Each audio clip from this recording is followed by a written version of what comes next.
పెద్దపల్లి జిల్లా ఓదెల మండలంలోని ఇందుర్తిలో అగ్ని ప్రమాదం జరిగింది. వరి కొయ్యలకు పెట్టిన నిప్పు కాస్త వడ్ల కుప్పలకు అంటుకుంది.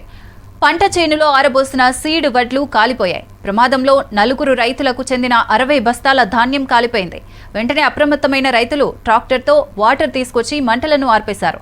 కానీ అప్పటికీ చాలా బస్తాల్లోని ధాన్యం కాలిపోయింది. ఘటనపై కేసు నమోదు చేసి పోలీసులు దర్యాప్తు చేపట్టారు.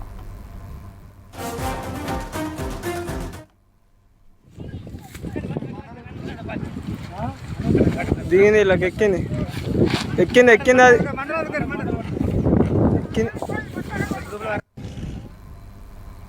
పెద్దపల్లి జిల్లా ఓదెల మండలంలోని ఇందుర్తిలో అగ్ని ప్రమాదం జరిగింది. వరి కొయ్యలకు పెట్టిన నిప్పు కాస్త వడ్ల కుప్పలకు అంటుకుంది. పంట చేనులో ఆరబోసిన సీడ్ వడ్లు కాలిపోయాయి. ప్రమాదంలో 4 రైతులకు చెందిన 60 బస్తాల ధాన్యం కాలిపోయింది. వెంటనే అప్రమత్తమైన రైతులు ట్రాక్టర్తో వాటర్ తీసుకొచ్చి మంటలను ఆర్పేశారు. కానీ అప్పటికే చాలా బస్తాల్లోని ధాన్యం కాలిపోయింది. ఘటనపై కేసు నమోదు చేసిన పోలీసులు దర్యాప్తు చేపట్టారు.